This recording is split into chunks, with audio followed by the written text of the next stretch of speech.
Fala galera, Felipe Adalto aqui mais uma vez e hoje eu estou trazendo aqui para vocês com o maior prazer Fábio Trevisan, que é corretor de imóveis e desde quando?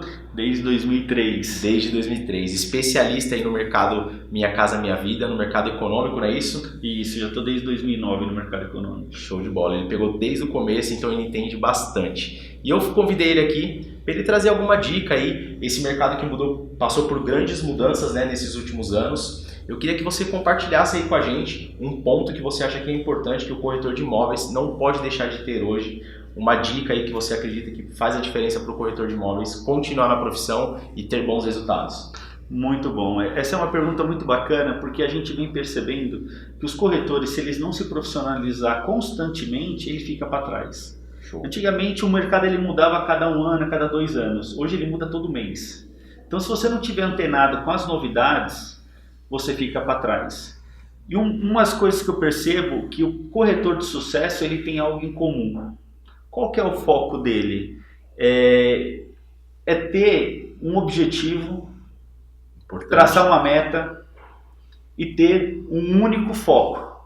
Hoje, no desespero, o corretor tenha focos. Ele quer vender tudo, né? E a gente percebeu que no segmento econômico, quanto mais opção você der para o seu cliente, mais confuso ele fica. Exatamente. Então eu sempre deixo a dica para vocês: tenha um foco, trace o objetivo e ajude o cliente a tomar a decisão.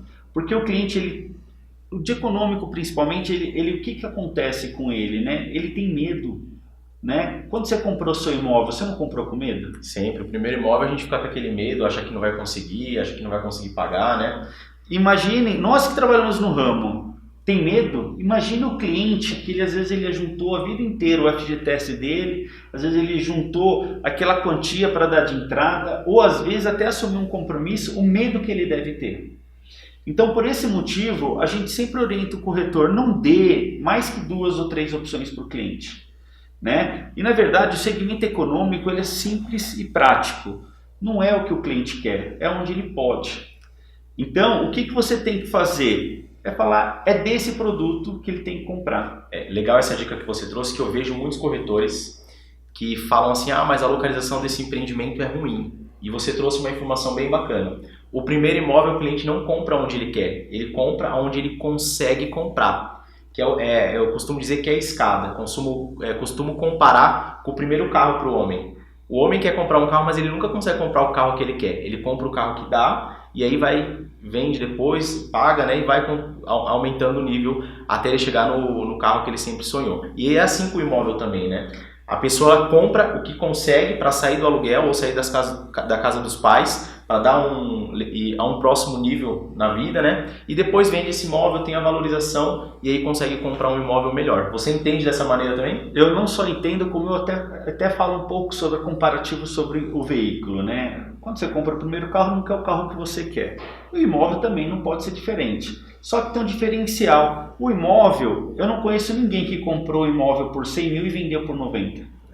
Né? Então, o que acontece? A gente fala muito para os clientes da seguinte forma: nada impede de você comprar esse imóvel que você tem condições hoje, futuramente você vem alugar ele e com o dinheiro do aluguel você vai alugar onde você quer morar. Mas você tem um patrimônio, né? Ou então, com o tempo, você vai ver que conforme vai evoluindo a região, com as construções dos prédios, você acaba gostando um pouco mais da região.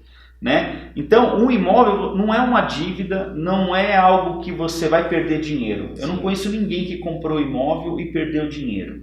O máximo que aconteceu foi comprar um imóvel por 100 e vender ele por 100. Porém, você não paga 100 mil uma única vez. Você vai pagando ele aos poucos, como se fosse uma poupança.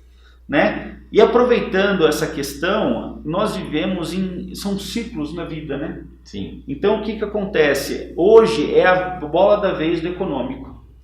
Tem muitos corretores, eu falo isso por mim, que tem muito preconceito por segmento econômico. Muito. Eu conheço várias que não entendem porque tem preconceito de atuar no mercado econômico. Eu tinha isso também. E aí, quando veio a crise de 2008, eu me deparei com uma situação que não entrava ninguém. O cliente não comprava, não visitava stand, não acontecia nada.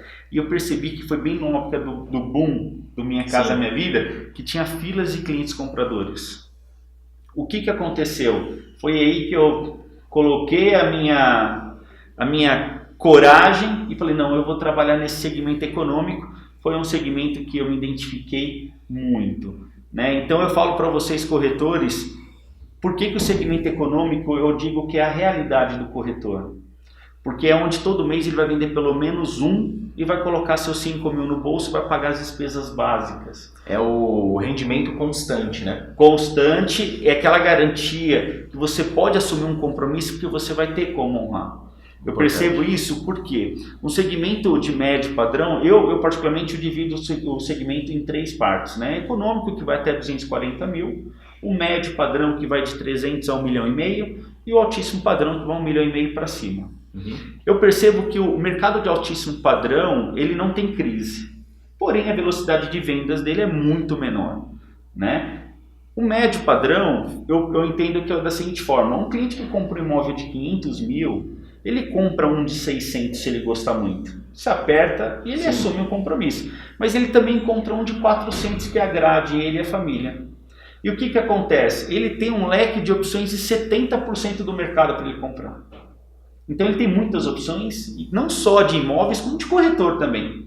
Agora um cliente do segmento econômico, ou ele compra um imóvel de 150 mil, ou ele não compra nada. Exato. Ele não tem opção. Às vezes a gente fala, eu até brinco, né? Falei, nós não temos concorrente.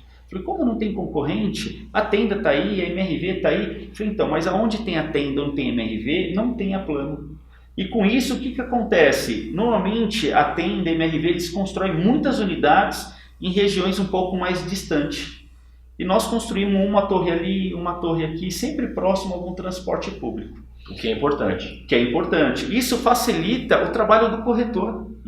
Então, aquele cliente do segmento econômico, ou ele compra o seu, ou ele não compra nada. E se ele não compra nada, o erro é nosso. Porque ninguém sai de casa, ninguém pega o telefone, ninguém entra na internet procurando imóvel se não tem no mínimo uma vontade de comprar um imóvel.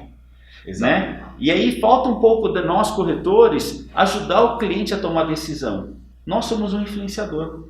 Se a gente não avisar para ele, ó, o seu produto é esse aqui, entendeu? Ele sempre vai vir com 2, 3 opções que não cabem no bolso dele, né? E aí a gente vem explicando para ele que é sempre o primeiro passo.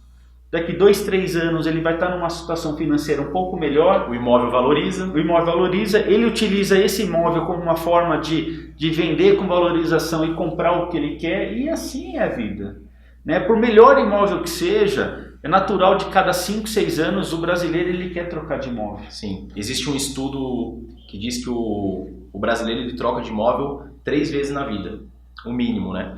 Então é um dado importante que você traz. E só para explicar aqui, o Fábio ele falou de algumas construtoras. Hoje ele tem uma atuação bem bacana na Plano e Plano, que aqui na Zona Leste de São Paulo, onde a gente está, a Plano e Plano vem dominando, vem com produtos fantásticos e com uma liquidez enorme.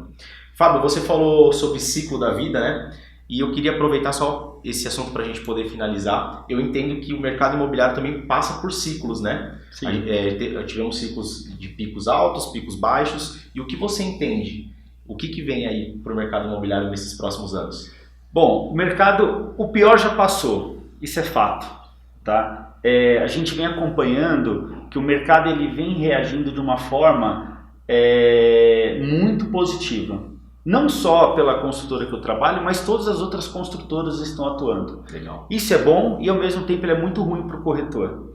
Porque às vezes o corretor ele vê tanta oferta, tanta opção, ele não foca nada. Perde o foco e ele deixa de ter o foco e passa a ter o focus. O focus. Atuar em tudo, Boa. Trabalhar com tudo e às vezes acaba se perdendo, não acaba tendo produtividade e não acaba tendo resultados. Né? Isso mesmo. Então a gente vem conversando muito com os corretores que a fase do desespero eu enxergo que é a pior fase que tem, né? É que nem eu falo, vender é para quem não precisa vender e dinheiro é para quem não precisa de dinheiro, né? Eu costumo até falar muito com o pessoal que trabalha comigo que como não precisar de dinheiro, né? Nosso mercado imobiliário, a gente percebe que tem muitos corretores que ganham muito dinheiro, eles gastam muito dinheiro. Demais. Né? Para quem não é corretor, eu estou no mercado já faz alguns anos e que eu venho percebendo muito é o seguinte, além de você realizar um sonho, você vê um cliente do econômico chorando na mesa por ter realizado o sonho, é simplesmente assim, se apresentou, o cliente gostou, pagou. E aí você fala, caramba, eu só fiz isso, eu ganhei tudo isso descobrir. E aí você vai gastando, né? Quando você ganha muito fácil, você tende a gastar muito fácil também. Então, o que a gente vem falando, né? Que o corretor ele tem que se especializar, não só profissionalmente, mas financeiramente também. Né? E quando a gente fala assim, o corretor que precisa vender, ele não vai vender. Porque na hora ele fica tão ansioso, ele começa a oferecer tanta coisa para o cliente. Ele demonstra para o cliente aquela necessidade dele, né? Isso de mesmo. Fazer a venda, de ganhar aquele dinheiro. O Denis Brito, que é meu sócio, eu vou trazer nos próximos vídeos, ele costuma dizer que a gente só consegue vender quando de alguma maneira a gente ajuda a pessoa. E aí aquilo vem de uma maneira tão fácil, tão bacana que o dinheiro rende até mais, ele costuma dizer. Rende muito, é aquele famoso ditado, né? Se o dinheiro ele vem de uma forma lícita, dá mais do amor, que às vezes da caridade, você consegue aproveitar muito mais esse dinheiro. Às vezes a gente vê aqueles corretores que agem um pouco de má fé, vendendo, mas estão sempre duro. Exato. Entendeu? E a gente nunca sabe entender o porquê. Aí tá a receita. E tem um monte no mercado, né? Um monte. Por isso que eu falo assim, se especialize, tente sempre ajudar o colega. Eu tinha um hábito de chegar no plantão e perguntar para o corretor que estava começando, falei, você conhece o produto? Né? Não, estou começando agora, passe o produto para o corretor novo. Cada vez que você vai passando o plantão, o produto, você vai se especializando, e a hora que chegar a sua vez com o cliente, não tem dúvida nenhuma. Você está com um profissional no atendimento. Legal. Quando eu trabalhei com lançamento, eu tive um coordenador que ele falava isso daí. Além de você ajudar o colega que está chegando, é uma maneira de você treinar também para você atender o seu cliente. O seu cliente. Muito importante essa dica aí que você deu. Legal, galera. Espero que vocês tenham gostado. Se você gostou, curte aí, comenta, deixa o seu comentário e compartilha com aquele corretor que você acredita que pode e que precisa desse vídeo, precisa ver essas dicas. Fábio Trevisão, um cara sensacional, vou deixar os contatos dele aí também, tenho certeza que ele pode te ajudar. Fábio, tamo junto. Obrigado. Muito obrigado, Felipe, pela oportunidade. E é isso aí. Vamos que vamos. Vamos que vamos.